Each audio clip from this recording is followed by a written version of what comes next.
Remove these 9 things from your life for instant happiness. Do not waste time. Do this right now and see the real change in your life. Greetings, dear friends. It is an honor to share this quiet moment with you. As the seasons of life unfold, we arrive at a chapter rich with experience, wisdom, and often a gentle yearning for something more, a deeper sense of peace, a lasting contentment that perhaps feels just out of reach. You've walked many paths, seen many sunrises and sunsets, gathered a treasury of memories, and perhaps, like many wise souls, you sometimes find yourself reflecting on what truly matters, what truly brings joy. Have you ever felt a subtle whisper within, suggesting that happiness isn't always about gaining something new, but sometimes about letting go of what no longer serves? Today, I invite you on a gentle journey of reflection, a quiet exploration of 9 things that, when lovingly released from our lives, can open the door to immediate and profound happiness. This isn't about grand gestures or difficult sacrifices, but about a compassionate understanding of what weighs our spirit and what truly nourishes it. Let us begin with the first thing we might consider setting free: the heavy burden of past regrets. Do you sometimes find old memories, like persistent shadows, lingering in your mind, pulling you back to choices made long ago? Have you ever replayed a moment, wishing you could rewrite a scene, or wondering about a path not taken? This, my friends, is the weight of past regret. We carry these what-ifs and if-onlys like stones in a backpack, each one representing a perceived mistake, a missed opportunity, or a word left unsaid. And with each step we take forward, the backpack feels heavier, doesn't it? I recall a story of a young traveler who was given a beautiful, empty satchel at the beginning of their journey. They were told it was for the treasures they would find. But as they traveled, whenever they encountered a difficulty or made a choice they later deemed imperfect, they would pick up a stone, a small pebble of regret, and place it in their satchel. Years passed, and the satchel, once light and inviting, became so heavy that the traveler could barely stand upright. They were exhausted, their shoulders stooped, and their eyes fixed on the ground, unable to see the beauty of the present landscape. When asked why they carried such a burden, they simply said, "These are my experiences, my lessons." But when a wise elder gently suggested, "Perhaps the lessons are already learned, and the stones can now be released," the traveler hesitated. It felt strange to let go of something they had carried for so long, even if it caused pain. Dear friends, the past is a memory, a story we tell ourselves. It is not happening now. We cannot change a single moment of it, nor can we undo a single action. But we can change how we relate to it. When we dwell on regrets, we allow the shadows of yesterday to eclipse the sunshine of today. The wisdom gained from past experiences is precious, like gold dust. But the regret itself, that aching feeling, is like the dirt clinging to the gold. Once the lesson is extracted, once the understanding has blossomed, holding on to the regret serves no purpose. What if, instead of rehashing old chapters, we simply acknowledge them with a gentle nod, perhaps whisper a word of forgiveness to ourselves, and then return our attention to this precious, fleeting moment? The past has done its job of shaping you. It no longer needs to weigh you down. Imagine setting down that heavy satchel and feeling the lightness in your step. What boundless energy would you suddenly find for today? Now, as we consider releasing the past, our minds often leap to another common burden, the gnawing anxiety of future worries. Just as we can be pulled backward by regret, we can also be dragged forward by worry. Does your mind sometimes drift ahead, painting pictures of what might be, often tinged with apprehension? Do you wonder about the days to come, perhaps with a touch of unease about health, finances, or the well-being of loved ones? The future, dear friends, is an imagined landscape, a landscape that does not yet exist. And yet, how much of our precious present moment do we spend navigating these imagined scenarios, often creating fear and tension where there is no immediate threat? I once heard a tale of a farmer who spent all his days looking at the sky, trying to predict the weather for next year's harvest.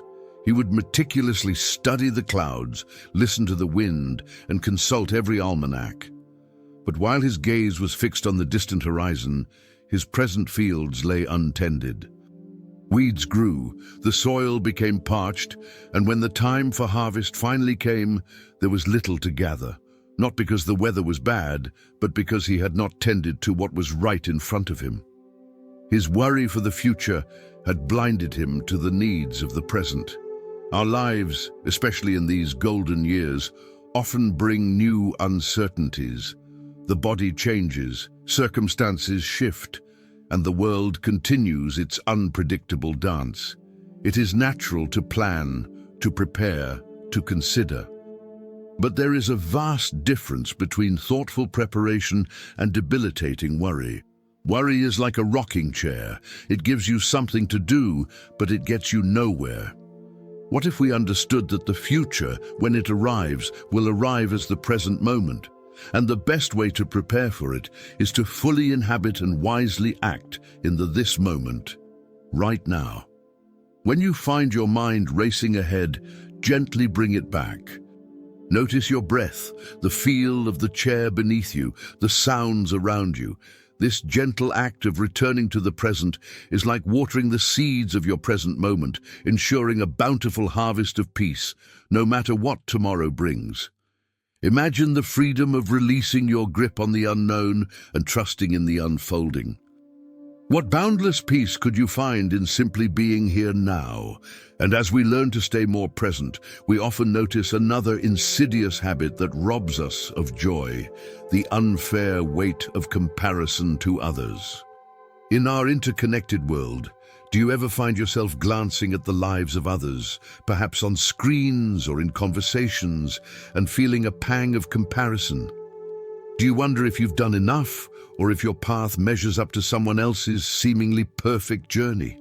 This human tendency to measure our own worth against another's perceived achievements or happiness is a silent thief of contentment. We compare our inner struggles to their outer appearances, our ordinary days to their highlight reels. Consider two gardeners, each tending their own plot.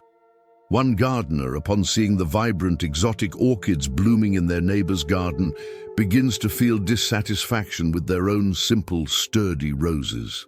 They start to neglect their roses, wishing they had the neighbor's soil, the neighbor's seeds, the neighbor's touch. But the neighbor, in turn, might be admiring the resilience and enduring beauty of the roses, wishing their own delicate orchids were less demanding. Each garden has its unique beauty, its unique challenges. To compare them is to miss the inherent wonder of both. Dear friends, your life is a unique garden, cultivated by your unique experiences, watered by your unique tears and laughter, and blessed with your unique blossoms. There has never been, nor will there ever be, another being exactly like you. Your journey, with all its twists and turns, triumphs and trials, is perfectly suited for you. When we compare, we are essentially saying that our journey is somehow less valuable than another's. But how can that be? Each soul is a universe unto itself.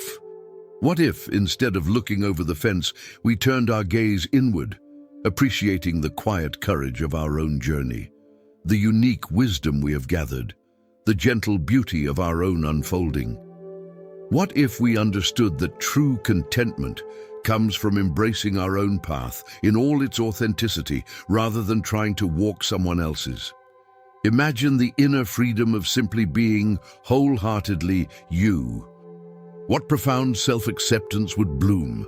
As we cultivate this self-acceptance, we might discover another attachment that subtly binds us: the illusion of security and material attachments. Do your possessions sometimes feel less like comforts and more like anchors weighing down your spirit? Have you ever felt the subtle pull of wanting more, or the quiet anxiety of potentially losing what you have? This attachment to material things, whether it's our home, our belongings, or even the familiar routines built around them, can sometimes create more stress than joy. We spend our lives acquiring, maintaining, and protecting these things, often under the unspoken belief that they will bring lasting happiness or security.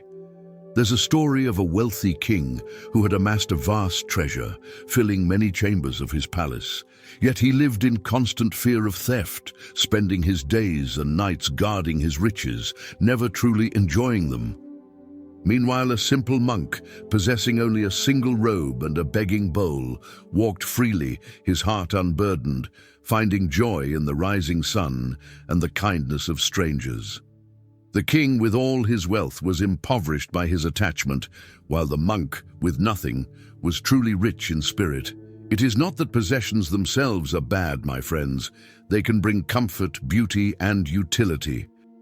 But when our happiness becomes contingent upon them, when our sense of self is tied to what we own or what we have achieved, then we become slaves to them.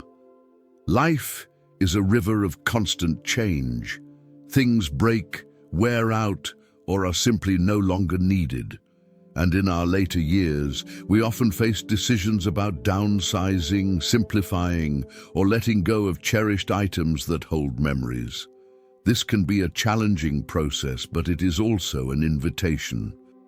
What if we viewed each object not as a permanent fixture of our identity, but as a temporary companion on our journey?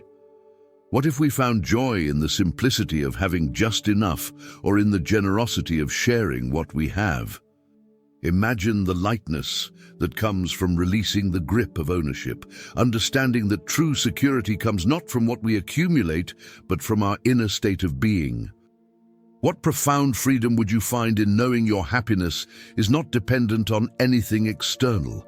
And as we free ourselves from external ties, we can then turn to release a deeply internal burden, the toxic weight of unforgiveness and grudges. Are there old wounds, perhaps from decades ago, that still sting a little when you think of them? Do you sometimes carry a burden of resentment, a silent weight that you wish you could set down, perhaps towards another, or even towards yourself? Unforgiveness is like carrying a hot coal in your hand, intending to throw it at someone else, but only burning yourself in the process. It doesn't harm the person we resent. It poisons our own peace day after day. There's a simple parable that speaks volumes about this. Two monks were traveling together. They came to a river where a young woman stood, unable to cross. One monk, without a word, lifted her onto his back, carried her across, and set her down on the other side. He then continued on his way. The second monk, however, was bothered. Hours later, he couldn't hold his silence any longer. "Brother," he said, "we are not supposed to touch women." "Why did you carry her?" The first monk smiled gently and replied, "I set her down hours ago. Are you still carrying her?" This story beautifully illustrates that carrying a grudge is a choice. It is a choice to replay the injury, to re-experience the anger or pain long after the event itself has passed. Forgiveness, dear friends, is not about condoning the behavior of others, nor is it about forgetting what happened. It is about releasing yourself from the prison of resentment. It is a radical act of self-compassion. It frees your energy, clears your mind, and opens your heart. What if we understood that by forgiving, we are not letting the other person off the hook? We are liberating ourselves. What if we decided, gently but firmly, that the pain from the past no longer deserves a place in our present? Imagine the boundless peace that comes from allowing the healing waters of forgiveness to wash over old wounds, leaving behind only the calm wisdom of experience. What profound lightness would you feel, allowing your heart to expand once more? As our hearts soften with forgiveness, we often become more receptive to another subtle prison we build for ourselves, the unending quest for external validation. Do you sometimes find yourself seeking reassurance from others, perhaps wondering if your choices are right in their eyes? Does the thought of what others might think ever influence your true desires or decisions, even in these later stages of life? In a world that constantly tells us who we should be, it's easy to fall into the trap of seeking our worth from outside ourselves, from the approval of our children, the recognition of society, or the compliments of friends. But like trying to fill a bucket with holes, external validation is a temporary balm that never truly satisfies. Consider the story of a talented potter. They started their craft with an inner vision, a deep passion for creating beautiful, functional vessels. But as they gained a reputation, they began to listen to every critique, every suggestion, every passing trend. One person wanted a wider base, another a narrower neck, another a different glaze. Soon, the potter was so busy trying to please everyone else that they lost touch with their own artistic spirit. Their creations became a muddled reflection of others' desires, and the joy they once found in their work slowly faded. My dear friends, your worth is not something that needs to be earned or bestowed by others. It is inherent, sacred, and unchanging. You are a unique expression of life itself, full of intrinsic value simply because you exist. As we age, we gather a unique wisdom, a deeper understanding of ourselves.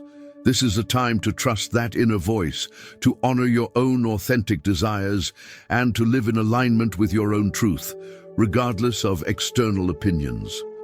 What if we understood that true self-worth blossoms from within, not from the fleeting approval of others? What if we decided with quiet confidence that our own heart's guidance is the most reliable compass? Imagine the boundless strength that comes from releasing the need for external applause, knowing that your truest fulfillment comes from living a life that resonates with your deepest self. What profound self-reliance would you find standing tall in your own being? This newfound inner strength prepares us to challenge another restrictive belief, the limiting chains of self-imposed beliefs about age. Have you ever heard that quiet voice within, perhaps reinforced by society, that whispers, "You're too old for that," or "It's too late to learn something new"? Do you sometimes feel a subtle resignation that certain paths are now closed to you, simply because of the number of years you've lived? These are the limiting beliefs about age, the silent pronouncements that tell us our best days are behind us, that our capacity for growth and joy has diminished. But the spirit, my friends, knows no age. There's a poignant tale of a magnificent bird, born in a cage. Its cage was comfortable, with food and water provided.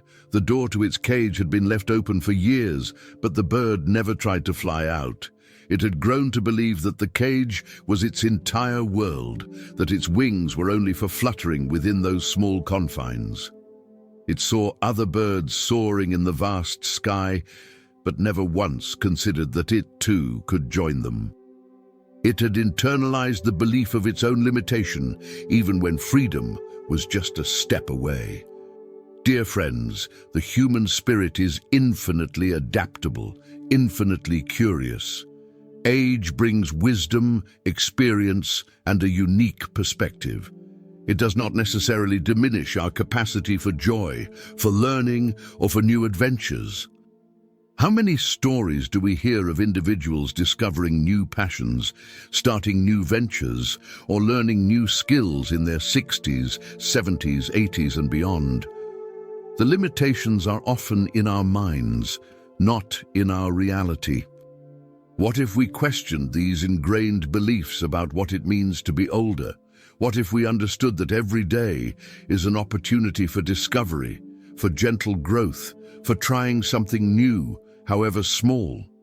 Imagine the boundless possibilities that open up when you release the idea that your age defines your potential.